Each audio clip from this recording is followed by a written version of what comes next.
اعوذ باللہ من الشیطان الرجیم بسم اللہ الرحمن الرحیم۔ خواتین و حضرات السلام علیکم ورحمۃ اللہ وبرکاتہ و مغفرتہ۔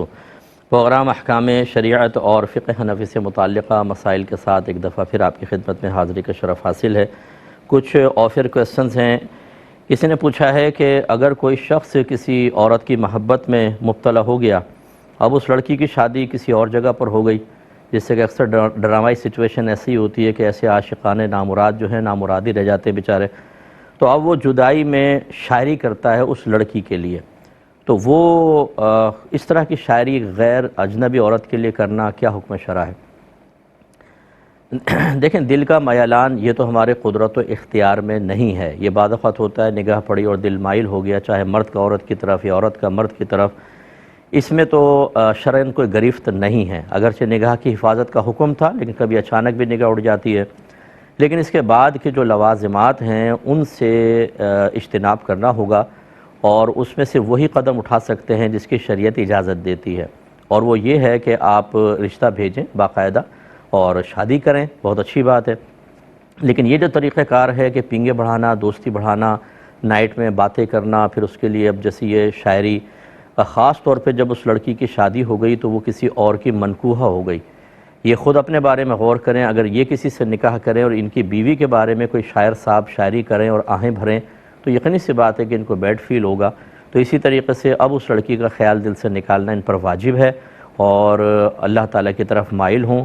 جتنی شاعری اس لڑکی کے لیے کر رہے ہیں اس سے آدھی شاعری اپنے نبی کریم صلی اللہ علیہ وسلم کی مدح و ثنا میں، آپ کی تعریف میں، توصیف میں کریں، تو ہو سکتا ہے کہ ایمان بھی مضبوط ہو اور آگے شفاعت کے سلسلے بھی دراز ہو جائیں۔ ساتھ ہی نیک پرہیزگار بننے کی کوشش کرے، اللہ کی اطاعت کرے، یہ بیسٹ ہے۔ تو بہرحال اس طرح کے جو حرکتیں ہیں یہ شرعاً بالکل جائز نہیں ہیں، ایسا نہیں کرنا چاہیے۔ اور میں اکثر نوجوانوں سے گزارش کرتا ہوں کہ اگر آپ یہ سمجھتے ہیں کہ جی کسی کی طرف دل مائل ہے اور ہمیں اس سے نکاح کرنا ہے، تو اس میں زیادہ تر جو نوجوان ہیں ایسے ہوتے ہیں جو نہ کام کے ہوتے ہیں نہ کاج کے، نکھٹو قسم کے ہوتے ہیں، کھمبوں کے ساتھ کھڑے ہوئے ہیں، دیوار سے ٹیک لگا کے کھڑے ہوئے ہیں، کالج کے باہر، اسکول کے باہر۔ تو کیا اس طرح کوئی اپنی بیٹی آپ کو دے دے گا؟ آپ اپنی بہن کسی لفنگے کو دے دیں گے؟ یہ لازم بات ہے کہ نہیں۔ آپ کو چاہیے کہ آپ اچھا پڑھیں، پھر اچھی جگہ نوکری کریں، اچھا کمائیں، کمانے کے بعد آپ رشتہ بھیجیں، ایک سے ایک آپ کو رشتہ ملے گا، ایک سے ایک خوبصورت لڑکی آپ کو مل جائے گی۔ لیکن بعض اوقات ہمارے نوجوان نہ پڑھیں گے، آوارہ گردیاں کریں گے، اور پھر جب وہ یقینی سی بات ہے کہ لڑکی کے ماں باپ اگر فرض کر لو ان تک یہ رشتہ پہنچے بھی، بھئی لڑکا کرتا کیا ہے؟ جی وہ رنگ کالا کیا ہوا اس نے دوپہر کو کالج کے باہر کھڑے ہو کر، اور آوارہ گرد، مہا آوارہ گرد، چرسی موالی کی دوستی ہے، کون اپنی بیٹی دے گا؟ پھر اس پہ آہیں بھرنا اور پریشان ہونا، تو اس کا مطلب ہے کہ یہ خود اپنے عشق میں خالص اور مخلص نہیں ہے۔ اگر ہوتا تو مشقت، عشق تو محبت کا تقاضا کرتا ہے، چاہے وہ عشق مجازی ہو چاہے عشق حقیقی ہو، تو پھر اپنے محبوب کے لیے قربانی دینا۔ دل اگر مائل ہو گیا ہے تو اب شرعی طریقے سے اس کو حاصل کرنے کے لیے محنت کریں، اچھا گھر بنائیں، نوکری کریں، اچھا اگر آپ طالب علم ہیں تو پڑھیں، اس کے بعد آپ رشتہ لے کے جائیں گے، امید ہے کہ کوئی منع نہیں کرے گا۔ اور پھر بھی فرض کر لیں اگر منع کرتے ہیں تو بہرحال اللہ کی رضا پہ راضی رہیں۔ یہ طریقہ کار غلط ہے کہ کسی کے منکوحہ کے بارے میں اس طرح سوچیں۔ ایک یہ کہتے ہیں، کسی نے پوچھا کہ والدین کا اپنے بچوں کو اسلامیات میں پی ایچ ڈی کروانا زیادہ بہتر ہے یا درس نظامی کروانا، یعنی عالم کورس جس کو کہتے ہیں؟ دیکھیں، ہمارا مشورہ تو یہ ہوگا کہ عالم کورس کروائیں، اس کے بعد آپ بچے کو پی ایچ ڈی بھی کروائیں، خصوصاً جیسے آج کل دینی مدارس میں بورڈ بنے ہوئے ہیں، ان کی جو لاسٹ ڈگری ہے وہ ایم اے کے ایکویلنٹ تسلیم کی جاتی ہے گورنمنٹ سطح پر، اور اس کی بیس پر آپ ایم فل کر سکتے ہیں اور اس کے بعد پی ایچ ڈی بھی آپ کر سکتے ہیں۔ تو یہ دونوں چیزیں حاصل کر لیں، بہت اچھی بات ہے۔ لیکن یہ میں مشورہ نہیں دوں گا کہ درس نظامی چھوڑ کر صرف آپ پی ایچ ڈی کر لیں۔ جو پی ایچ ڈیز ہیں وہ مجھ سے ناراض نہ ہوں، برا نہ مانیں، لیکن پی ایچ ڈی آپ کو پتہ ہے کہ کسی ایک مخصوص چیز کے اوپر تحقیقی مقالہ آپ کو دینا ہوتا ہے۔ اگر وہ آپ شخصیت پہ کر رہے ہیں تو پھر آپ کو کہاں سے دین کے ساری باتیں پتہ چل جائیں گی؟ وہ آپ نے مقالہ تیار کیا، آپ نے پیش کیا، پاس ہو گئے صاحب، پی ایچ ڈی کی ڈگری مل گئی، تو کیا P H D degree holder ایک عالم دین ہو جاتا ہے؟ کیا اس کو تمام جو علوم دینیہ ہیں ان پہ دسترس حاصل ہو جاتی ہے؟ حتیٰ کہ اگر کوئی تفسیر کے اوپر بھی مقالہ تیار کرتا ہے اور تحقیق کرتا ہے تو صرف ایک فن کے اوپر، جبکہ درس نظامی کے اندر 14 علوم تقریباً پڑھائے جاتے ہیں، اور خاص طور پہ علم فقہ ہے، جس کو حاصل کرنے کے بعد لوگوں کی بہت اچھی اور دین کی بہت اچھی خدمت ہو سکتی ہے۔ اس لیے یہ نہ سوچیے پی ایچ ڈی کو اگر آپ درس نظامی کے مقابل اس لیے لائیں کہ شاید یہ دونوں برابر ہیں، تو بڑی معذرت کے ساتھ پی ایچ ڈی کبھی بھی درس نظامی یا اسکالر کورس کے برابر نہیں ہو سکتا۔ میری رائے سے کوئی اختلاف کر سکتا ہے، آپ نہ مانیں تو اس پہ پازیٹیو ڈیبیٹ رکھتے ہیں، میں بھی اپنے دلائل دیتا ہوں، آپ بھی دیں، اور پھر دیکھتے ہیں کہ کون کامیاب ہوتا ہے۔ کیا مطلوب شرع ہے، اللہ کیا چاہتا ہے، قرآن کیا چاہتا ہے، نبی کریم صلی اللہ علیہ وسلم کا مطلوب کیا ہے، ان سب کی روشنی میں جب دیکھیں گے تو پی ایچ ڈی کی مطلب کوئی ڈیمانڈ نہیں ہے۔ یہ آپ کی اپنے لیے اچھی ہو سکتی ہے، آپ اس پہ لیکچرر لگ جائیں اور دیگر آپ کو جابس حاصل ہو جائیں، آپ کے نام کے ساتھ ڈاکٹر لگ جائے گا، اس سے آپ کی ویلیو بڑھ جائے گی۔ لیکن اگر آپ یہ سمجھیں کہ پی ایچ ڈی کرنے کے بعد ایک اچھے مستند مفتی سے آپ بہتر ہو گئے ہیں، تو بڑی معذرت کے ساتھ ایسا ہرگز نہیں ہوتا ہے۔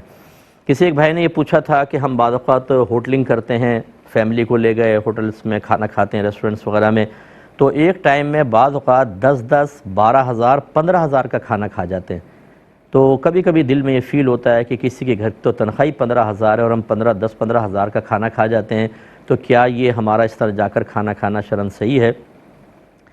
دیکھیں، پہلی بات تو یہ کہ اللہ تبارک و تعالیٰ نے دنیا میں جو بھی نعمتیں عطا فرمائی ہیں وہ ہمارے نفع کے لیے عطا فرمائی ہیں۔ وَالَّذِي خَلَقَ لَكُم مَّا فِي الْأَرْضِ جَمِيعًا، خود اللہ ارشاد فرما رہا ہے کہ اللہ تعالیٰ وہ ذات ہے جس نے دنیا میں جو کچھ ہے تمہارے نفع کے لیے پیدا کیا ہے۔ تو یقینی سی بات ہے اگر اچھے ہوٹل میں وہ کھانا ہے وہ بھی ہمارے نفع کے لیے، پیسہ آپ کے نفع کے لیے، آپ اس کو استعمال کر سکتے ہیں۔ تو خلاصہ کلام یہ ہے کہ اس میں ناجائز تو کوئی بھی چیز نہیں ہے۔ ہاں یہ ضرور ہے کہ اگر آپ وہاں جاتے ہیں تو کچھ پیسہ غریبوں کو بھی دے دیں، بہت اچھی بات ہے۔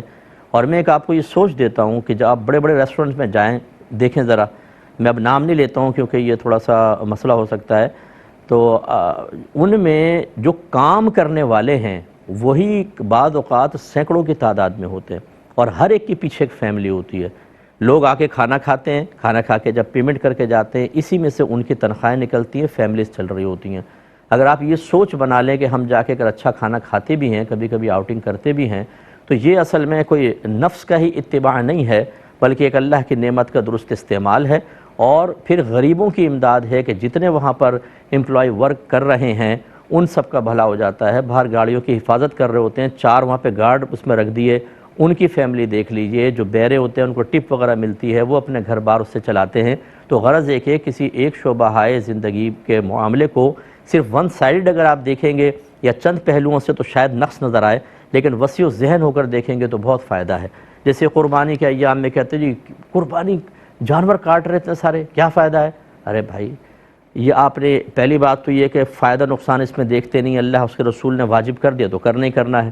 اور اگر آپ مادی اعتبار سے اور عقلی لحاظ سے دیکھنا چاہیں تو ذرا حساب کتاب کر کے دیکھیں، ٹرکوں کے اخراجات، اس میں کتنے نوکر ہوتے ہیں، پیٹرول والوں کو کتنا فائدہ ہوتا ہے، وہاں پر یہ زنجیریں، رسیاں، کنڈے، یہ سارے بکتے ہیں، کتنے لوگوں کو فائدہ، چھریاں بکتی ہیں، چھریاں تیز کرنے کی پورے ایک باقاعدہ گروپ ہے، ان سب کو فائدہ ہوتا ہے۔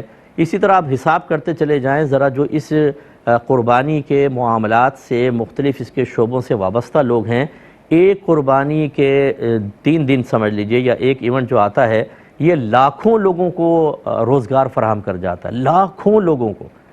اس لیے مطلب اس قسم کے جو عقلی لحاظ سے باتیں کر کے اور ہمارے مذہب اسلام کی تعلیمات اور اس کی جو اس کے واجبات اور فرائض پر اعتراض کرتے ہیں، ان کے ساتھ بھی ایک پازیٹیو ڈیبیٹ ہونی چاہیے۔ میں کہتا ہوں بٹھائیں ان کو ذرا سامنے اور پھر گفتگو ہوتی ہے، آپ اپنے عقلی دلائل پیش کریں، انشاءاللہ ہماری شریعت کبھی بھی کسی کو جواب دینے سے عاجز نہیں ہو سکتی ہے۔ یہ اصل میں اپنے جیسے لوگوں کے سامنے باتیں کرتے ہیں، سامنے بھی ہم ذہن بیٹھا ہوتا ہے، واہ واہ جی بڑی بات، بڑی اچھی بات کہی۔ آپ بیٹھیں مد مقابل کے سامنے، آپ ایسے شخص کے سامنے بیٹھیں جو حاضر دماغی کے ساتھ آپ کو صحیح طریقے سے جواب دے سکے، اور وہاں پھر جب آپ کو اپنی عزت بچانا مشکل ہو جائے گا تب آپ کی ڈیڑھ ہوشیاریاں سب نکل جائیں گی۔ تو اس لیے ایسا ہرگز نہیں کرنا چاہیے، ایسے لوگوں کو احتیاط کرنی چاہیے۔ ایک کالر ہمارے ساتھ ہیں، السلام علیکم۔ السلام علیکم ورحمۃ اللہ۔ جی بیٹا فرمائیے۔ جی مفتی صاحب، میرا پہلا کوشچن ہے کہ دونوں میاں بیوی کے بیچ میں لڑائی ہوئی تو لڑکے نے لڑکی کی بہن سے فون پر کہا کہ اپنی بہن کو فون پکڑاؤ، میں نے طلاق دینی ہے۔ بہن نے کہا کہ تم ویسے ہی لکھ کے بھیج دو، لڑکا باہر کے ملک میں رہتا تھا۔ تو تم ویسے ہی لکھ کے بھیج دو. تو اس کے 1 سال کے بعد نا دونوں میاں بیوی کے درمیان صلح ہو گئی اور دونوں 3 ماہ تک اکٹھے رہے. کیا اس صورت میں طلاق ہوگی؟ ٹھیک ہے میں اسی بتاتا سے ہوں. ریلیٹڈ اور کوئی اگلا کویشچن؟ کوسچن ہے. جی جی اور بولیں. اس کے بعد جب دوبارہ پھر میاں بیوی میں جب صلح ہوئی تو وہ لڑکی کے اس کے بعد پھر لڑائی ہوئی 3 ماہ کے بعد. جب اکٹھے جی رہے تو اس کے بعد پھر لڑائی ہوگی. جلدی جلدی بیٹا جلدی بولیں، یہ اتنا لمبا قصہ لڑکی نہیں کے ہونا گھر والوں چاہیے. نے کہا کہ آپ ہمیں بس فارغ کر دیں. لڑکے کے گھر والوں نے لڑکے کے مشورے سے کہا کہ لڑکا باہر سے طلاق نہیں بھیج سکتا، آپ عدالت سے لے لیں جتنی جلدی ہو سکے. تو جی اس صورت میں فرمائیے گا، رہنمائی ٹھیک ہے فرمائیے میں گا. بتاتا ہوں. ٹھیک ہے ٹھیک. ایک اور کالر ہیں. السلام علیکم. شاید لائن ڈراپ ہو گئی ہے. ایک کسی نے پوچھا کہ ایک امام صاحب ہیں ہمارے، بڑے صحت مند ہیں اور 2 بیٹے ان کے فورن میں کام کرتے ہیں، باہر سے پیسہ بھیجتے ہیں. انہوں نے پرانے گھر پہ بھی بڑا پیسہ لگایا، نیا گھر 50-55 لاکھ کا بھی بنایا، بیٹی کی شادی کی تو 20 لاکھ اس میں خرچ کیا. اس کے علاوہ لائف سٹائل بھی بہت اچھا رکھتے ہیں، لیکن امام صاحب حج نہیں کرتے ہیں. تو ایسے امام کا کیا حکم ہوگا؟ کہتے ہیں نہ ہم نے کبھی دیکھا نہ سنا کہ انہوں نے حج کیا ہے، تو کیا حکم شرع ہوگا؟ دیکھیں مسئلہ یہ ہے کہ دوسروں کی ٹو میں اور تجسس میں لگنے کے بجائے اور دوسروں کے پوشیدہ معاملات کو کریدنے کے بجائے انسان اپنا احتساب کرے، یہی سب سے بہتر چیز ہوتی ہے. ایک ہوتا ہے امام کا علانیہ طور پہ کوئی گناہ کرنا، وہ سب کے سامنے غیبتیں کرتا ہے، گالیاں بکتا ہے، کرپشن کرتا ہے اور غلط حرکتیں کرتا ہے، یہ نظر انداز نہیں کی جا سکتی. اور اگر ایسے امور ہیں کہ جن کو کریدیں گے تو پتہ چلے گا، ورنہ وہ پوشیدہ امر ہیں، ان کی ٹو میں لگنا یہ بالکل منع ہے. وَلَا تَجَسَّسُوا، اللہ نے قرآن میں واضح طور پہ فرمایا کہ دوسروں کے عیب تلاش کرنے کے اندر مشغول نہ ہو جاؤ، اس کو منع کیا. تو ہو سکتا ہے امام صاحب کے ساتھ کوئی شرعی مجبوری ہو، آپ بظاہر ان کو صحت مند دیکھ رہے ہیں، آپ بظاہر ان کے پاس بہت مال دیکھ رہے ہیں، لیکن ان کی کوئی مجبوری ہو سکتا ہے انہوں نے پہلے کبھی بالکل بلوغت کے بعد حج کر لیا ہو، تو پھر آپ کو کیا اعلان کرتے ڈھول بجاتے رہیں گے میں حاجی ہوں میں حاجی ہوں، اور اگر نہیں کریں گے تو آپ بدگمانیاں کریں گے. یہ بہت خرابی والی چیز ہوتی ہے. اپنے گریبان میں ہم جھانکتے نہیں ہیں. رات دن ان ایسے لوگوں کے گھر کے اندر معاملہ دیکھ لیں، اپنی بیوی پہ ظلم کر رہے ہوں گے، بچوں کے سے تربیت نہیں کر رہے، فراڈ کر رہے ہیں، جھوٹ بول رہے ہیں، مارکیٹ میں غلط حرکتیں کر رہے ہیں.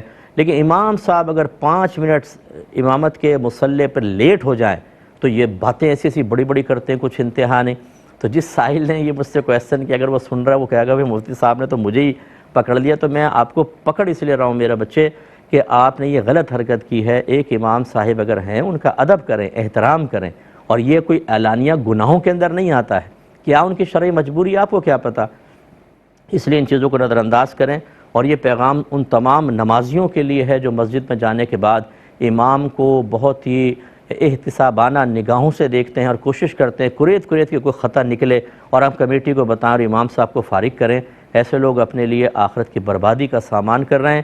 آپ کی غلط نظریات، آپ کی غلط سوچ، غلط فکر، غلط احتساب کی بنا پر کسی کے ساتھ ظلم ہو گیا تو یاد رکھیے کہ سب میدان محشر میں صفوف میں کھڑے ہوں گے. یہ بہن کہتی ہیں کہ ہمارے گھر کچھ بھکاری آئے، انہوں نے پیسہ مانگا، ہم نے دے دیا، انہوں نے کہا کہ ہمیں کھانا بھی کھلائیں. تو یہ کہتی ہیں کہ میرا چھوٹا بچہ تھا اور اس وقت میں خود کھانا نہیں بنا رہی تھی، تو میں نے کہا میرا تو خود کھانا امی کے گھر سے آتا ہے تو ابھی میرے پاس نہیں ہے، تو وہ چلے گئے. تو کیا اس طرح منع کرنے پر میں گناہ گار ہوئی؟ دیکھیں 2 چیزیں ہیں. پہلی بات تو یہ کہ اگر کوئی پیشہ ور فقیر ہے، اور پیشہ ور وہ ہوتا ہے جو ڈیلی کھڑا نظر آئے گا آپ کو اور اپنی ضرورت سے زائد حاصل کرتا نظر آئے گا، ایک دن میں یہ کبھی کبھی جو ہے 4,000-5,000 روپے بھی کماتے ہیں. اگر 1,000 بھی لگا لیں تو مہینے کا دیکھ لیں کتنا کماتے ہیں. تو ایسے لوگوں کو تو دینا ہی گناہ ہے، ان کو تو دینا ہی گناہ ہے. تو پھر ان کا منع کرنے پہ کیا گناہ کا معاملہ؟ اور فرض کر لیں اگر کوئی مستحق ہے، واقعی اگر آپ سمجھتے ہیں کہ یہ مستحق ہے اور وہ دست سوال دراز کرتا ہے اور آپ اس کی مطالبے کے مطابق اس کو نہیں دیتے، اس کے علاوہ مدد کر دیتے ہیں، تو پھر اس میں بھی کوئی گناہ کا تصور نہیں. جیسے آپ نے پیسے دے دیے، اب وہ کھانا مانگ رہا تھا کہ چلو بنا بنایا کھانا مل جائے گا، آپ نے منع کیا، تو اس میں کون سا گناہ کا پہلو ہے؟ ہاں اگر آپ بخل میں مبتلا ہوتی، وہ واقعی صحیح ضرورت مند ہوتا اور پھر بھی اس کو نہ دیتی، تو پھر یہ ایک گرفت کا اس میں امکانات تھے. لیکن اکثر جو یہ گھروں پہ آ کے مانگتے ہیں اور خاص طور پہ فٹ پاتھوں پہ روڈوں میں مانگ رہے ہوتے ہیں، ان کو مطلب یہ پیشہ ور لوگ ہیں، پوری مافیا ہے، اور یہ اپنے چھوٹے چھوٹے بچوں تک کو کھڑا کرتے ہیں، یعنی خاندان پورا اس میں انوالو ہے اور یہ نہیں چاہتے. ان کو کئی دفعہ میں نے آفر کیے کہ چلو میں تمہیں جاب دلوا دیتا ہوں، آ جاؤ. تو وہ اوپر سے نیچے تک دیکھتے ہیں کہ کتنے کی جاب دلوائیں گے، اس سے تو ڈبل ٹرپل ہم یہاں پہ کھڑے ہو کے کما لیتے ہیں۔ تو لیکن حرام کمانا ہے، حلال نہیں کمانا، اس لیے اس میں کوئی گناہ کا تصور نہیں ہے۔ ایک کالر ہمارے ساتھ ہیں۔ السلام علیکم۔ السلام علیکم۔ وعلیکم السلام۔ جی جی میں نے یہ پوچھنا ہے کہ میں نے نا اپنے والدین کی بھائی بہنوں کی بہت نافرمانی کی ہے۔ ایک دفعہ نا جھگڑا ہو گیا، مطلب بس ٹھیک ہے، نافرمانی بس لمبا نہیں۔ تو کیا پوچھنا چاہ رہی ہیں نافرمانی میں؟ بے بسی میں انہوں نے ایسے الفاظ کہے کہ تم زندگی میں بھی ایسی رہو گی اور قبر میں بھی یہ حال ہوگا، میں یہاں پہ نہیں بتا سکتی، مطلب انہوں نے ایسے الفاظ کہے۔ ٹھیک ہے، بڑے میں سمجھ گیا، انہوں نے کچھ بد دعائیں اور آپ کے لیے برے خیالات کا اظہار کیا، میں سمجھ گیا۔ میں بڑی معذرت چاہتا ہوں، آپ کے مجھے پوری بات ہی سننی چاہیے تھی، لیکن میں بہت مجبور ہوں، ٹائم بہت کم ہوتا ہے، اگر آپ کی تفصیل میں سنوں گا سب کچھ سے دلچسپی نہیں ہوتی ہے۔ پروگرام تو شاید مسالہ دار ہو جائے گا، لیکن میں چاہتا ہوں زیادہ سے زیادہ کویسچن شامل کریں۔ میں سمجھ گیا ہوں، میں ابھی آپ کو انشاءاللہ عرض کرتا ہوں۔ ایک کالر ہمارے ساتھ مزید ہیں۔ السلام علیکم۔ السلام علیکم انکل۔ جی انکل، یہ جو جی پی فنڈ ہوتا ہے، اگر یہ انٹرسٹ فری جیسے کلیم فارم دے رہے ہوں تو جب انٹرسٹ فری لینا جائز ہے یا انٹرسٹ کے ساتھ جی پی فنڈ لینا جائز ہے؟ یعنی اس پہ زیادہ کنفیوژن ہے تھوڑی۔ چلے میں بتاتا ہوں، ایک مختصر سا بریک لیں گے، ہمیں یقین ہے آپ ہمارے ساتھ ہی رہیں گے۔ بسم اللہ الرحمن الرحیم۔ ایک یہ بہن نے جو کویسچن کیا کہ بہنوئی کی لڑائی ہوئی ان کی بہن کے ساتھ، یعنی ایک شخص کی لڑائی ہوئی اپنی زوجہ کے ساتھ، اس نے اس کی بہن کو یعنی سالی کو فون کیا اور یہ اس طریقے سے کہا کہ اپنی بہن سے کہو میں طلاق دینا چاہتا ہوں۔ انہوں نے کہا آپ لکھ کر بھیج دیں، اس کے علاوہ کوئی اور آگے بات نہیں ہوئی اس پہ طلاق ہوئی یا نہیں ہوئی۔ دیکھیں صرف ارادہ طلاق اگر ظاہر کیا جائے تو اس پہ طلاق نہیں ہوتی ہے، اور اگر بعد میں انہوں نے نہیں بھیجی طلاق اور نہ طلاق کے الفاظ وغیرہ کوئی جیسے تنہائی کے اندر بعض اوقات انسان ادا کر دیتا ہے، ایسا کچھ بھی نہیں کیا اور بعد میں صلح بھی ہو گئی تو بالکل خوش و خرم رہیں، اس میں کوئی مسئلہ نہیں ہے۔ لیکن جیسے پھر بہن نے آگے ارشاد فرمایا جو اکثر ہمارے ہاں ہوتا ہے کہ ایک دفعہ لڑائی ہوئی، طلاق تک نوبت پہنچ گئی، لیکن دونوں فریق اس سے عبرت حاصل نہیں کرتے ہیں، پھر دوبارہ شیطان کے تابع ہو کے لڑتے ہیں، اور لڑائی ہوئی تو گھر والوں نے کہا کہ تم فارغ کر دو، لڑکی والوں نے کہا میں فارغ کر دیں، انہوں نے کہا آپ عدالت سے جتنی جلدی ہو سکے خلا لے لیں، ہم اجازت دیتے ہیں ایسا کر لیں آپ۔ اس میں بھی طلاق نہیں ہوئی، ٹھیک ہے نا۔ اگر وہ کہتے ہیں لڑکی والوں نے مطالبہ کیا فارغ کر دیں تو ان کے مطالبے میں کے جواب میں اگر وہ کہتے ہیں کہ چلو ٹھیک ہے فارغ کیا تو فوراً طلاق واقع ہوتی، وہ بھی لڑکا کہتا تو، لڑکی کی ماں یا بہنیں نہیں۔ اور اگر ایسا نہیں ہوا، انہوں نے کہا ٹھیک ہے ہم تو نہیں دیتے، آپ کورٹ سے جا کر لے لیں، تو یہ صرف ایک مشورہ دیا گیا ہے، اور اگر یہ کورٹ سے رجوع بھی کرتے تو ہر صورت میں کورٹ کا خلا جس کو عرف عام میں کہتے ہیں، حالانکہ وہ فسخ نکاح ہے، فے سین خے، فسخ نکاح یعنی نکاح کو ختم کرنا، جو حقیقتاً طلاق نہیں ہوتی ہے۔ تو خلا تو شوہر دیتا ہے، ٹھیک ہے نا، طلاق بھی شوہر دیتا ہے، خلا بھی شوہر دیتا ہے۔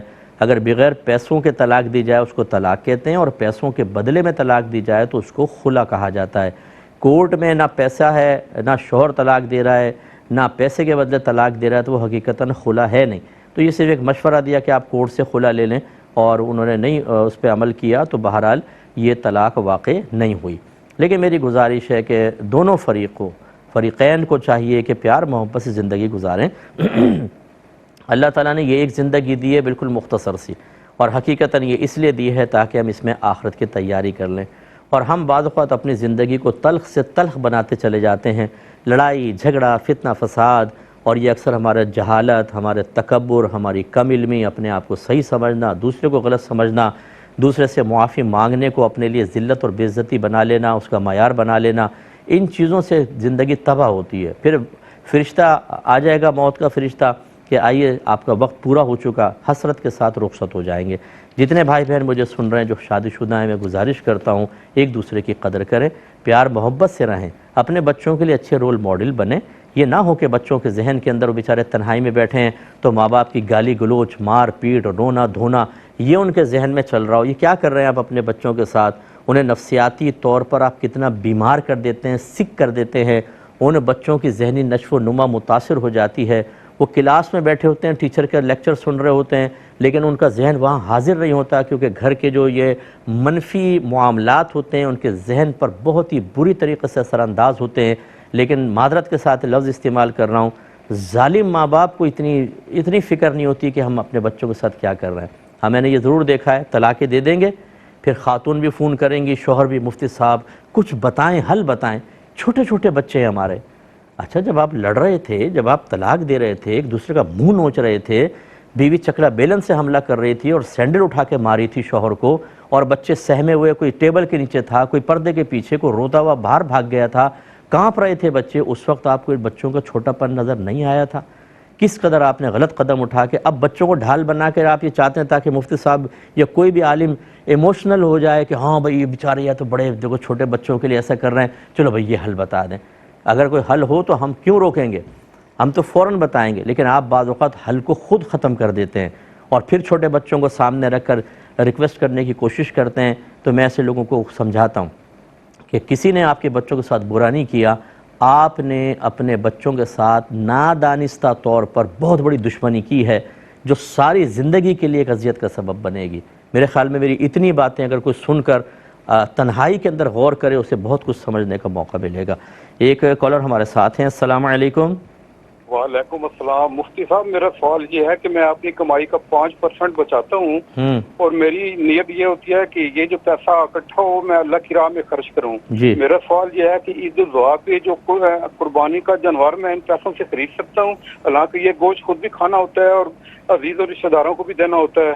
ٹھیک ہے، میں بتاتا ہوں۔ ایک اور کالر ہیں۔ السلام علیکم۔ ہیلو، السلام علیکم۔ ہیلو۔ جی جی بولیے۔ جی میرے 2 کویسچن ہیں مفتی صاحب، میرے 3 کویسچن ہیں۔ جی جی بولیے۔ جی دوسرا میرا کویسچن یہ ہے کہ میری بیٹی کا نام میں نے انمتا رکھا تھا، تو مفتی صاحب نے ٹی وی پہ یہیں پہ منع کر دیا تھا کہ یہ نام نہیں رکھنا۔ اب فجر، ام ہانی اور شفا اور ہدا، ان میں سے کوئی نام گائیڈ کر دیں، یہ جائز ہے؟ اگلا کویسچن کریں آپ، اگلا کویسچن اور کریں۔ تیسرا کویسچن میرا یہ ہے کہ ہمارے مطلب شوہر ایک ہمارے کزن ہیں، ان کے تشدد کرتے، بہت زیادہ مار پیٹ کرتے ہیں، وہ پیچھے جا نہیں سکتی، اس کے کچھ پرابلم ہے پیچھے میکے میں، تو اس میں تشدد کرتے ہیں، وہ صبر کری جاتی ہے، پھر بعد میں یہ بھی ہوتا ہے کہ جب مار رہے ہوتے ہیں وہ بددعائیں بھی دے دیتی ہے، تو اس کے ریلیٹڈ شوہر اس کو اس کے میکے بھی نہیں جانے دیتے۔ ٹھیک ہے، میں سمجھ گیا، میں بتاتا ہوں آپ، میں سمجھ گیا۔ ایک بچی نے پوچھا کہ انہوں نے اپنی بہنوں کی اور والدہ کی بہت زیادہ نافرمانی کی، اور یہ پھر مجھے بتایا گیا کہ یہ بچی نے اپنے ماں سے اپنی ان نافرمانیوں کی معافی بھی طلب کر لی ہے، لیکن ماں کبھی کبھی بے بسی میں ان کو بددعائیں دیتی رہی ہے کہ تیرے ساتھ دنیا میں ایسا ہوگا، قبر میں ایسا ہوگا، تو یہ کہتی ہیں کہ معافی کے باوجود میرا دل مطمئن نہیں ہو رہا، میں کیا کروں؟ دیکھیں، پہلی بات تو میں صرف آپ کے پرٹیکولر مسئلے پہ گزارش کرتا ہوں کہ اگر آپ نے صدق دل سے معافی طلب کی ہے، ایسی نہیں کہ ڈرامہ کہ میسج کر دیا امی مجھے معاف کر دیجیے گا، اور اگر آپ معاف نہیں کریں گے تو برود قیامت سرکار کی شفاعت نہیں ملے گی۔ جیسے 15 شعبان میں ہم نے ڈرامے شروع کر دیے ہیں، مجھے معاف کر دیں، کوئی کوتاہی ہوئی، کچھ ہو معاف کر دیں۔ بھائی معافی مانگنے کا یہ طریقہ کوئی ہوتا ہے؟ معافی مانگنے کا مطلب اپنے نفس کو ذلیل کرنا ہے۔ زیادتی آپ نے بھری محفل کے اندر کی اور خالی میسج کر کے مجھے معاف کر دو، ایسی بھری محفل کے اندر جا کر ہاتھ جوڑ کے معافی طلب کریں، پاؤں پکڑنے پڑ جائیں تو پاؤں پکڑ کے معافی مانگیں، تب کہیں جا کر آپ کے لیے کوئی خلاصی کا انتظام ہو سکتا ہے۔ ہم نے تو کھیل بنا لیا ہر چیز کو۔ تو اگر آپ نے واقعی صدق دل سے ان بدتمیزیوں کی معافی طلب کر لی ہے اور والدہ پھر بھی راضی نہ ہوئیں اور آپ کا دل مطمئن نہیں ہے، تو پھر آپ کوشش کریں اپنے والدہ کے لیے دعائے بخشش و مغفرت کریں، ان کے ایصال ثواب کا اہتمام کریں۔ جو بھی آپ نیک عمل کریں بس فوراً اللہ کی بارگاہ میں عرض کر دیں یا دل میں نیت کر لیں، اللہ تعالیٰ اس کا ثواب میری والدہ اور بہنوں کو بھی پہنچا دے، اور اگر کوئی اچھا ثواب جاریہ کر سکتے ہیں تو آپ ان کے لیے ثواب جاریہ کریں۔ کسی کو عالم دین بنا دیں، کوئی ایک مفتی تیار کر دیں، دینی طلباء کو آپ مالی سپورٹ فراہم کر دیں، کوئی مسجد بنوا لیں، مسجد کے اندر اپنا حصہ ڈال دیں، اس نیت کے ساتھ کہ اس کا ثواب میری والدہ کو پہنچتا رہے۔ تو جب ان کو ثواب ملتا رہے گا، ابھی ان کو تو نہیں پتہ چلے گا، لیکن جب وہ میدان محشر میں آئیں گی تو پہاڑوں کے برابر ان کو نیکیاں نظر آئیں گی، تو وہ پوچھیں گی، یہ حدیثوں کے الفاظ اسی طرح کے ہیں، تو وہ پوچھیں گی کہ یہ تو میں نے نیک عمل نہیں کیے، کہاں سے ملا؟ تو اللہ تعالیٰ بتائے گا کہ تیری بیٹی نے صالح ثواب کیا، فلاں دعائیں کی، تو امید ہے انشاءاللہ جب اتنا انعام ملے گا ساری زیادتیاں بھلا کر وہ آپ کو معاف کر دیں گی۔ تو اس لیے اس طرح کا اہتمام کریں، اور جتنے میرے سننے والے ہیں وہ سب جس کے ساتھ بھی آپ نے زیادتی کی ہے سب سے پہلے اس سے معافی طلب کریں، لیکن اگر وہ کہیں اور چلا گیا ہے یا فوت ہو گیا تو یہ 3 کام آپ بھی کریں، دعائے بخشش و مغفرت کریں، ایصال ثواب کرتے رہیں، اس کے لیے کوئی ثواب جاریہ کر دیں، انشاءاللہ مجھے اللہ کی رحمت سے امید ہے آپ میدان معاشر میں سرخرو رہیں گے۔ اور اس کے علاوہ پھر میں یہ گزارش کرتا ہوں، میں یہ پوچھتا ہوں لوگوں سے، آخری بچے ماں باپ کی نافرمانی کیوں کرتے ہیں؟ اس میں سب سے بڑی وجہ جو ہوتی ہے خود ماں باپ کی تربیت میں کوتاہی ہوتی ہے۔ ہمارے ماں باپ کتنے مجھے ملتے رہتے ہیں، ہم کہتے ہیں اپنے بچوں کی تربیت کریں، وہ سب ہم بالکل تربیت کرتے ہیں۔ اب میں پوچھتا ہوں کہ آپ نے شرعی لحاظ سے جو ریکوائرمنٹ تھی یا شرعی مطالبہ تھا، کیا اس کے مطابق تربیت کی ہے؟ تو ان کا کویسچن ہوتا ہے وہ کیا ہے؟ یعنی جب آپ کو یہی نہیں پتا کہ شریعت کس چیز کے اندر بچوں کی تربیت کا مطالبہ کرتی ہے، تو کیسے آپ یہ دعویٰ کر سکتے ہیں کہ ہم نے بچوں کی تربیت کر دی؟ بیٹا سر ڈھک کر واش روم میں جاؤ، کھانا کھاتے ہوئے سر ڈھک لو، بڑے آئیں تو سلام کر لو، پاؤں مت ہلاؤ، پاؤں پہ پاؤں نہ رکھو، یہ کچھ آداب سکھانے کے بعد ہم کہتے ہیں شاید ہم نے مکمل تربیت کر دی۔ یہ نہیں ہوتا ہے۔ تربیت میں بہت ساری چیزیں ہوتی ہیں، اور تربیت جو ہے وہ اس کا مطلب یہ ہوتا ہے کہ تبلیغ الشیء الی کمالہ شیئا فشیئا، کسی شے کو درجہ کمال تک پہنچانا آہستہ آہستہ۔ بھی کون سی تربیت ہے ہماری جو ہم کر رہے ہیں، جس کو شریعت بعض اوقات مطالبہ بھی نہیں کر رہی، وہ تو ہم کر رہے ہیں، جس کا مطالبہ کر رہی ہے وہ نہیں کر رہے، تو پھر بچوں کو چونکہ پورا دین نہیں پتہ ہوتا، وہ بدتمیزی کر بیٹھتے ہیں۔ اور کبھی میں نے ایسا بھی دیکھا ہے کہ ماں باپ کہتے ہیں ہمارے بچے بہت اچھے ہیں، بہت تربیت یافتہ ہیں، حالانکہ وہ بچے گناہوں میں ماں باپ کے ساتھ تعاون کر رہے ہوتے ہیں۔ ماں باپ ان کو اچھے ہونے کا سرٹیفکیٹ اسی لیے جاری کر رہے ہوتے ہیں کہ ہم سے بدتمیزی نہیں کرتے، یہ ہماری نافرمانی نہیں کرتے، سر جھکا کے بات سنتے ہیں۔ ٹھیک ہے، آپ کے تو کرتے ہیں، کیا اللہ کی بھی فرما برداری کرتے ہیں؟ کیا اللہ رسول کے حق میں بھی بہت بہتر یہ رہتے ہیں؟ کیا دین اسلام کی اطاعت بھی کرتے ہیں؟ نہیں، وہ کوئی مسئلہ نہیں ہے، ہمارے ساتھ ٹھیک ہونے چاہیے تو ہماری تربیت بہت اچھی ہے، ہمارے بچے بہت اچھے ہیں۔ یہ پتہ چلے گا آپ کو میدان معاشر میں کہ آپ کے اگر مفادات آپ کو حاصل ہو رہے تھے، اس بنا پر آپ نے اپنے بچوں کو کامل اور پرفیکٹ تصور کیا، لیکن مذہبی ریکوائرمنٹ کے اعتبار سے انتہائی ان کو ناقص رکھا، تو میدان معاشر میں آپ کے مطالبات پورا کرنے پہ بچوں کو انعام نہیں ملے گا، شریعت کے مطالبات پورے کرنے پہ انعام ہے، اور اس میں کوتاہی پر سزا ہے۔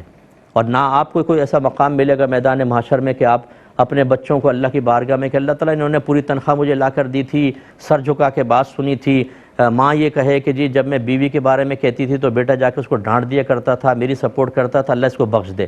یہ سفارشیں آپ کی وہاں قابل قبول نہیں ہوں گی۔ اللہ کا اپنا قانون ہے، اس قانون کو پورا کرنا چاہیے۔ کتنے ماں باپ ایسے ہوتے ہیں جو بچوں کو گناہوں کا راستہ دکھاتے ہیں، گناہوں کا راستہ۔ والد حرام کما رہا ہے، وہ کہتا ہے بیٹا حلال میں گزارا نہیں ہوگا، میرا کہنا مانو، اور بیٹا اگر کچھ بیچارہ حلال کی طرف آنے لگے تو والد کہتا ہے میں تمہارا باپ ہوں، تم باپ کا کہنا نہیں مان رہے ہو۔ ماں اپنی بیٹیوں سے کہہ رہی ہوتی ہے جھوٹ میں میرا ساتھ دو، تمہارا بھائی آئے گا میں بہو کی شکایتیں کروں گی، تم ہاں میں ہاں ملانا۔ بیٹے کہتے ہیں جی جی جی جی جی۔ یہ آپ تربیت کر رہے ہیں، اس کو آپ تربیت کہتے ہیں؟ یہ فرما برداری حرام اور گناہ کبیرہ ہے، اس لیے کہ نبی کریم صلی اللہ علیہ وسلم نے ارشاد فرمایا کہ اللہ کی نافرمانی میں کسی مخلوق کی اطاعت جائز نہیں ہے۔ اس لیے برا مت مانیے جو ماں باپ مجھے سن رہے ہیں، میں نہیں کہہ رہا ہوں کہ آپ نے بالکل تربیت نہیں کی ہوگی، لیکن خدا را میدان محشر کی گرفت سے بچنے کے لیے ایک دفعہ ذرا یہ جاننے کی زحمت گوارا کر لیں کہ شریعت بحیثیت ماں باپ کے بچوں کی تربیت کے سلسلے میں ہم سے کس چیز کا مطالبہ کر رہی ہے، اور کیا ہم نے وہ اس انداز سے تربیت کی ہے کہ نہیں کی۔ جب آپ نہیں کرتے تو آپ کے بچے بے نمازی بنتے ہیں، پھر وہ ڈرگز یوز کرتے ہیں، وہ مافیاز کے ساتھ مل جاتے ہیں، وہ لڑکی بازی کے اندر لگ جاتے ہیں، وہ اپنا ٹائم ضائع کرتے ہیں، وہ بڑے بڑے گناہ کرتے ہیں، حتیٰ کہ زنا تک کرتے ہوئے ہمارے پاس تو اتنے کیسز آتے ہیں۔ میں تو عوامی آدمی ہوں، رات دن میں پبلک سے میرا رابطہ رہتا ہے، کس طرح کے بچے تباہ ہوئے اپنے ماں باپ کی عدم تربیت کی بنا پر۔ اس کا یہ بھی ایک شاخسانہ ہو سکتا ہے، ایک نتیجہ یہ بھی ہو سکتا ہے کہ بچی کی تربیت ہی نہ ہو۔ اچھا، ریکوائرمنٹ ایسی ہے کہ بالکل دیکھو شریعت تمہیں کیا کہتی ہے، ماں باپ کے ساتھ کیا کرنا چاہیے، اچھی بات ہے آپ یہ سمجھائیں، لیکن آپ اپنے لیے تو شریعت کو بیچ میں لا رہے ہیں، لیکن وہ بچوں کی آخرت کے لیے شریعت کہاں ہے؟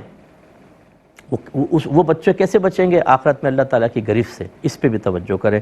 مجھے امید ہے کہ انشاءاللہ ماں باپ پورا مانے بغیر اپنا بھائی سمجھ کے، اپنا بچہ سمجھ کے، یا ایک عالم دین اور لیڈر سمجھ کر، ایک رہنما مربی سمجھ کر میری بات پہ غصہ نہیں کریں گے بلکہ غور کریں گے۔ مختصر سا بریک لیں گے، ہمیں یقین ہے آپ ہمارے ساتھ ہی رہیں گے۔ بسم اللہ الرحمن الرحیم۔ تو ابھی جیسے میں نے گزارش کی کہ بچوں کی تربیت کے حوالے سے اس میں اگر آپ کو پاسبل ہو میری کتاب آپ لیں، قرب الہی۔ یہ بیسٹ بک ہے کہ بچوں کی کس انداز سے تربیت کرنی چاہیے اور اپنی باطنی تربیت کیسے کرنی چاہیے، اس سلسلے میں یہ بہت معاون کتاب ثابت ہوگی۔ ایک انہوں نے پوچھا کہ یہ جی پی فنڈ جو ہوتا ہے اس میں ہمیں آفر کی جاتی ہے کہ انٹرسٹ والا کروانا ہے بغیر انٹرسٹ کا، تو ہم کون سا لیں؟ دیکھیں جس میں باقاعدہ کہہ کر سود کی انوالومنٹ کا ذکر کیا جا رہا ہو اس سے اجتناب واجب ہوتا ہے، ٹھیک ہے؟ تو ایسا کوئی آپ کام نہ کریں۔ اس میں صورتحال یہ ہے کہ فرض کر لیں کہ اگر آپ کی تنخواہ کا کچھ حصہ کاٹتے ہیں، پہلی بات یہ کہ آپ کی مرضی سے کاٹتے ہیں یا زبردستی کاٹتے ہیں، آپ کی رضا کے بغیر۔ اگر آپ کی مرضی کے بغیر کاٹتے ہیں اور بعد میں کچھ اس میں پروفٹ ملا کے آپ کو دیتے ہیں، آپ کے لیے بالکل طیب اور جائز ہے، وہ اپنی اصل چیز بھی تنخواہ بھی اور جو آپ کو اضافہ دیتے ہیں وہ آپ لے سکتے ہیں۔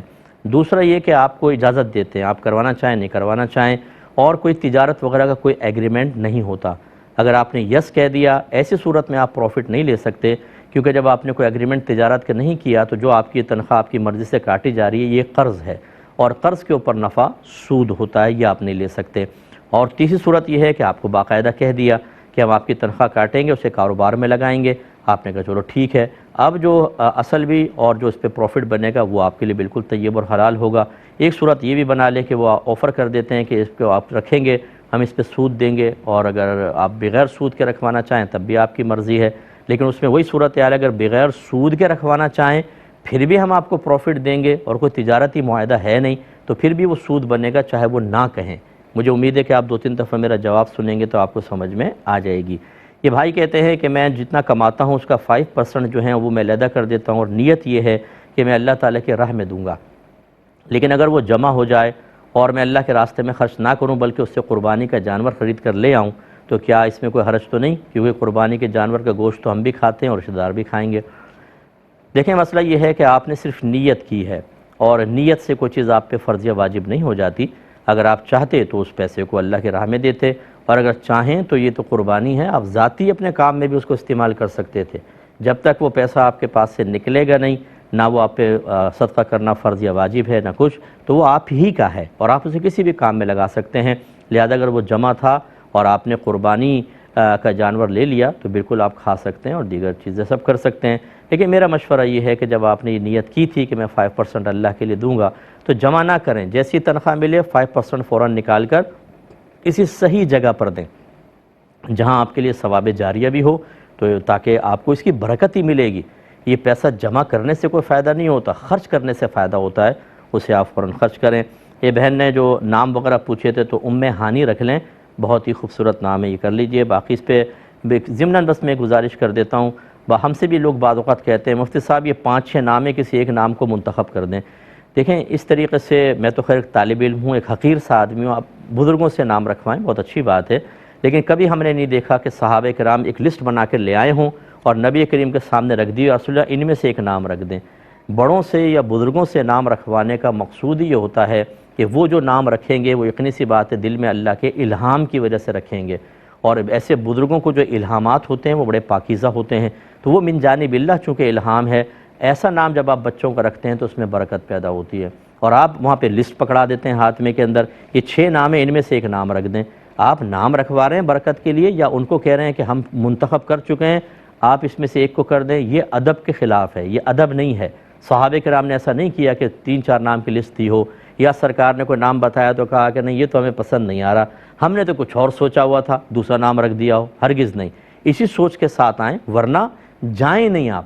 صحابیات کے نام پہ نام رکھیں، اگر بچی ہے تو لڑکا ہے تو صحابیوں کے نام پہ رکھ لیں، اصحاب رسول کے نام پر صلی اللہ علیہ وسلم، اور انبیاء علیہ السلام کے نام پر نام رکھیں، یا ان سے ہٹ کر بھی کوئی اچھا مفہوم نکل رہا ہے تو آپ رکھ سکتے ہیں، لیکن میرا مشورہ یہ ہوتا ہے کیونکہ آپ کے نبی نے فرمایا کہ اچھوں کے نام پر نام رکھو، اس برکات سے بچوں کو اس برکت سے محروم نہیں کرنا چاہیے۔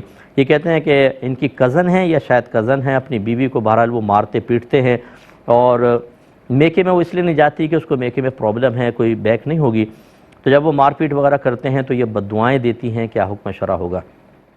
دیکھیں پہلی بات یہ کہ کیا مار پیٹ کا کوئی معقول سبب ہے؟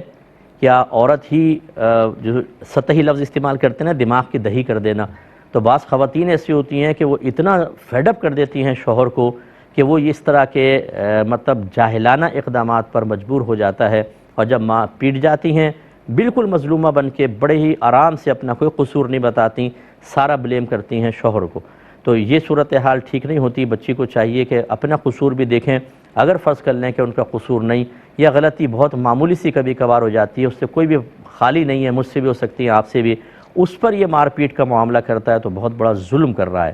یہ پچھلے پروگرام میں بھی میں نے سمجھایا تھا، جتنے ٹارزن شوہر مجھے سن رہے ہیں جو بات بات پہ گھورتے ہیں، تھپڑ مارتے ہیں، اپنے رشتہ داروں، گھر والوں، مہمانوں کے سامنے بیوی کی بے عزتی کرتے ہیں، عزت اتار کے ہاتھ پہ رکھ دیتے ہیں، لاتے مارتے ہیں، دھکے مارتے ہیں، جوتے مارتے ہیں، اور بعض اوقات بیوی کے مرحوم والدین کو گالیاں بک رہے ہوتے ہیں اور اس کو ڈسہارٹ کر رہے ہوتے ہیں، اس کو روحانی اذیت اور تکلیف دے رہے ہوتے ہیں۔ آپ کا یہ دور حکومت عنقریب ختم ہونے والا ہے، انتہائی بے بسی کے ساتھ آپ قبر میں جائیں گے۔ اور میں نے تو بعض اوقات یہاں تک دیکھا ہے کہ فالج پڑ گیا، ایکسیڈنٹ ہو گیا، اور وہ شوہر جو پہلے بیوی پر غالب تھا بستر پہ پڑا ہوا گندگی کے اندر، اور بیوی کا محتاج ہے کہ یہ آ کے صفائیاں کرے تو میں پاک ہو جاؤں، میں گندگی سے نجات پا جاؤں۔ اور میں نے ایسی سی بیویاں دیکھی ہیں کہ شوہر نے اتنا ظلم کیا پھر بھی وہ خدمت کرتی ہیں۔ شرم سے ڈوب مرنا چاہیے ایسے شخص کو کہ آج تم بے بس ہو کے پڑے ہوئے ہو تو تمہیں احساس ہو رہا ہے، اس سے پہلے تم کسی کی بچی، کسی کی بیٹی، کسی کی بہن کے اوپر ظلم کر رہے تھے۔ بعض بڑے ٹارزن بنے ہوتے ہیں، میں ان کو مشورہ دیتا ہوں کہ ذرا ایک دفعہ کسی باہر طاقتور سے ٹکرا کر دیکھو، وہ سامنے کے 2 دانت توڑے گا، پھر احساس ہوگا کہ کسی کی بچی کے اوپر ہاتھ اٹھانا کوئی یہ بہادری نہیں ہے۔ آپ لڑیں ذرا کسی بڑے سے جا کر، مقابلہ نہیں کیجیے گا، میں ایک بات سمجھا رہا ہوں۔ تو یہاں تو یہ ہے کہ بعض اوقات اللہ دکھا دیتا ہے، اور جب پتہ نہیں چلتا آدمی مرتا ہے، وہ تو پھر دنیا نہیں دیکھ سکتی، وہ خود دیکھ رہا ہوتا ہے بری موت، سخت عذابات قبر، پھر میدان محشر میں یہی بیویاں سامنے کھڑی کی جائیں گی اور وہ اپنا حساب کتاب لیں گی، جتنی زیادتی ہوں گی نیکیاں لے جائیں گی۔ اور بیویوں سے بھی میں گزارش کرتا ہوں، یاد رکھیں اپنے آپ کو بہت زیادہ آپ مظلومہ نہ سمجھیں۔ اگر آپ نے زبانیں چلائی ہیں، شوہر کو دل آزاریاں کی ہیں، اس کو ڈسہارٹ کیا ہے، آپ کی نیکیاں نکال کر شوہر کے نام اعمال میں ڈالے جائیں گے۔ اس لیے ہر فریق اپنے بارے میں غور کرے کہ میں اپنے لائف پارٹنر کے ساتھ کیا کر رہا ہوں، اس کے ساتھ کوئی میں زیادتی کر رہا ہوں تو حساب کتاب آخرت میں دونوں کو ہی دینا ہوگا۔ لیکن میں اس کا شدید مخالف ہوں، بیوی چاہے کیسی ہو، لیکن یہ مار پیٹ کرنا، گالی گلوچ، یہ طریقہ کار ٹھیک نہیں ہوتا۔ اچھا پیار محبت سے کام کریں، اپنے گھر کے دروازے کو شریعت کے لیے کھول دیں، میرا مشورہ ہے، بہت پیارا کام ہوتا ہے۔ کبھی لڑائی جھگڑا ہو جائے، قرآن کیا کہتا ہے، حدیث کیا کہتی ہے، علماء کیا فرماتے ہیں، اس کی روشنی میں جس کی غلطی ظاہر ہو وہ اپنی غلطی مان کے دوسرے سے معافی مانگے اور دوسرے کو صحیح کہے۔ ہمارے جھگڑے اس لیے ختم نہیں ہوتے، ہم تا حیات اپنے آپ کو ہمیشہ صحیح اور دوسرے کو غلط اس لیے کہتے رہتے ہیں کہ ہمارے پاس صحیح اور غلط کو جانچنے پرکھنے کا کوئی معیار نہیں ہے، کوئی سٹینڈرڈ نہیں ہے، کوئی ذریعہ نہیں ہے۔ وہ لڑکے کی ماں کہتی ہے میرا بیٹا ٹھیک ہے، لڑکی والے کہتے ہیں ہماری بیٹی ٹھیک ہے، اور اس طرح دونوں آپس میں کہتے ہیں ہم صحیح ہیں تم غلط ہو۔ تو یہ ہماری سوچ اور فکر سے صحیح اور غلط کا تعین نہیں ہوگا، یہ شریعت سے ہوتا ہے، یہ ہمارا مذہب بتاتا ہے۔ اس لیے مذہب کو بنیاد بنائیں، اور بڑی معذرت کے ساتھ میں جملہ کہہ رہا ہوں، ہم مذہب سے ہی سب سے زیادہ بیزار ہیں۔ مسلمان ہیں، اللہ کو رب مانتے ہیں، نبی کا کلمہ پڑھتے ہیں، قرآن کو آسمانی کتاب مانتے ہیں، لیکن اپنی رہنمائی کے لیے ہم نے ان تمام چیزوں کو ایک طرف کر کے اپنی عقلوں کو، اپنے خاندانی رسم و رواج کو اور جاہل قسم کے لوگوں کی مشاورت کو بنیاد بنایا ہوا ہے، اور اس سے ہماری خرابیاں ختم نہیں ہوتی۔ جو شوہر حضرات مجھے سن رہے ہیں، اگر آپ نے اپنی بیویوں کو مارا ہے، پیٹا ہے، بغیر کسی وجہ کے معافی مانگ لیں، کوئی مسئلہ نہیں ہے، اس میں اپنے تکبر کو جگہ نہ دیں۔ اگر کریں گے تو کل بروز قیامت جس بیوی سے آج معافی مانگتے ہوئے آپ شرما رہے ہیں نا، کل اس کے قدموں میں گرنا پڑے گا، اور وہ ہو سکتا ہے کہ اللہ تعالیٰ سب کا پردہ رکھے، لیکن خطرناک صورتحال بھی ہو سکتی ہے۔ کسی نے کہا کہ ہماری مکئی کی فصلیں ہوتی ہیں تو اس میں گیدڑ گھس جاتے ہیں اور مکئی کی فصل کو بہت نقصان پہنچاتے ہیں، تو کیا ہم گیدڑ کو مار سکتے ہیں؟ دیکھیں اس قسم کی صورتحال میں ہم اولاً مشورہ دیتے ہیں کہ کوئی ٹریپ وغیرہ آپ لگائیں، کوئی جال وغیرہ لگائیں، کوئی گڑھا وغیرہ کھودیں، ان کو پکڑ لیں، اور وائلڈ لائف والوں کو آپ حوالے کر دیں۔ یہ چڑیا گھر وغیرہ میں یہ چلے جاتے ہیں جانور، اور وہاں پہ ان کو کھلائیں گے پلائیں گے بھی، اور آپ کو نجات بھی مل جائے گی۔ لیکن اگر یہ قابو میں نہیں آ رہے، تیز ہو گئے، چلاک ہو گئے، ہر قسم کے آپ کے جو منصوبے ہیں ان کو یہ پہلے سے جانچ پرکھ جاتے ہیں، تو یہ ہماری شریعت کا مزاج یہ ہے کہ جو چیز انسانوں کے لیے باعث تکلیف ہے اس کو جان سے مارنا شرعاً جائز ہے، لہذا آپ ان کو گولی مار سکتے ہیں۔ لیکن سیکنڈ اس کو آپ آپشن رکھیں، فرسٹ یہی ہے، پرائرٹی اسی کو دیں کہ آپ ان کو زندہ پکڑ کر اور وائلڈ لائف والوں کے حوالے کر دیں، تو یہ چڑیا گھر میں چلے جائیں گے اور آپ بھی محفوظ ہوں گے اور یہ بھی بچے رہیں گے۔ یہ کہتے ہیں کہ ہم بعض اوقات اکیلے میں اگر گناہ سے بچتے ہیں تو دل بڑا مطمئن ہوتا ہے کیونکہ ہم اللہ کے لیے بچے ہیں، لیکن بعض اوقات مخلوق کے سامنے جب گناہ چھوڑتے ہیں تو دل میں خیال آتا ہے کہ اللہ کے لیے تو تھا لیکن مخلوق کے ڈر سے ہم نے گناہ نہیں کیا، تو کیا حکم شرع ہوگا؟ دیکھیں اس میں کوئی مسئلہ نہیں ہے، مخلوق کے ڈر سے گناہ چھوڑنا بھی بہت اچھی بات ہے، بہت اچھی بات ہے۔ بعض تو ایسے ہوتے ہیں جو مخلوق کے سامنے بھی اعلانیہ گناہ کر رہے ہیں، انہوں نے حیا کا پردہ بالکل چاک کر دیا ہوتا ہے، تو اچھا ہے کہ چلیں آپ یہ بچ رہے ہیں، لیکن اب اس میں آہستہ آہستہ کوشش یہ کریں کہ غیر ارادی طور پر اگر یہ خیال ذہن میں آ جاتا ہے کہ آپ مخلوق کے ڈر سے گناہ چھوڑ رہے ہیں اور واقعی ایسا ہو بھی رہا ہے تو کوئی بات نہیں، اس میں گریفت نہیں ہے، کیونکہ اللہ تعالیٰ کسی کو اس کی ہمت سے زیادہ آزمائش میں مبتلا کرتا ہی نہیں ہے۔ اور اگر مطلب ایسا نہیں ہے، آپ اس کو نظر انداز کر کے اور صرف اللہ کی رضا کی خاطر کر رہے ہیں تو اس میں گرفت نہیں، اور اللہ کی رضا تو باقی ہے۔ ہاں اگر آپ کو یہ محسوس ہو کہ اگر آپ تنہا ہوتے تو گناہ کر لیتے لیکن پبلک کے سامنے نہیں کر رہے ہیں، اس کا مطلب ہے اب آپ اللہ کے لیے نہیں چھوڑ رہے بلکہ پبلک کے لیے چھوڑ رہے ہیں۔ ایسے لوگوں کے لیے میرا مشورہ ہمیشہ یہ ہوتا ہے کہ آپ تنہائی کے اندر ان تمام چیزوں کو اختیار کریں جو آپ پبلک کے سامنے بھی کرنا چاہتے ہیں۔ مثال کے طور پہ بعض لوگ سنن موقدہ نہیں پڑھتے گھر کے اندر، لیکن جب پبلک کے سامنے نماز پڑھ رہے ہوتے ہیں وہاں پڑھتے ہیں، تو اس کا مطلب یہ تو آپ اس لیے پڑھ رہے ہیں تاکہ مخلوق آپ پر ٹونٹنگ نہ کرے اور آپ کی گرفت نہ کرے، تو آپ گھر میں ہی سنت موقدہ پڑھنے کے عادی بن جائیں۔ آپ جب پبلک کے سامنے پڑھیں گے تو آپ کو تکلف کرنا نہیں پڑے گا، دکھاوا ہی نہیں کرنا پڑے گا۔ ایسے تنہائی میں گناہ سے بچیں تو پبلک کے سامنے گناہ چھوڑنے کے لیے ان کو مائل کرنا یا ان کو متاثر کرنے کی سوچ ہی پیدا نہیں ہوگی۔ امید ہے کہ آپ بات سمجھ گئے ہوں گے۔ ایک بچی نے پوچھا ہے کہ چلیں اب یہ پھر ایک یہ والا لے لیتے ہیں کہ جنات یا شیطان کیا ہمارے دل و دماغ کو پڑھ سکتے ہیں؟ دیکھیں ہر جن کو یہ صلاحیت حاصل نہیں ہوتی، لیکن جو ابلیس ہے اور جو قرین شیطان ہمارے ساتھ پیدا ہوا ہے یہ بالکل پڑھ سکتے ہیں۔ یہی وجہ ہے کہ جیسے آپ نیکی کا خیال ذہن میں لاتے ہیں فوراً وساوس سے سٹارٹ ہو جاتے ہیں۔ اللہ تعالیٰ نے ایک آزمائش ہمارے لیے رکھی ہے تو اس کے لیے یقین رکھنے میں شرعاً کوئی حرج نہیں ہے۔ اب اپنے میزبان کو، ہماری کیو ٹی وی کی پوری ٹیم کو اجازت مرحمت فرمائیں۔ آپ ہمارے لیے دعا کیجئے، ہم آپ کے لیے دعا گو ہیں کہ اللہ تبارک و تعالی ہم سب کو شریعت کے تقاضے کے مطابق زندگی گزارنے کی توفیق عطا فرمائے، اور کہیں پر بھی ہمیں کوتاہی محسوس ہو تو فوراً اس کا تدارک کر کے میدان محشر میں صاف ستھرا ہو کر پہنچنے کی توفیق اور جذبہ عطا فرمائے۔ آمین۔ وآخر دعوانا ان الحمدللہ رب العالمین۔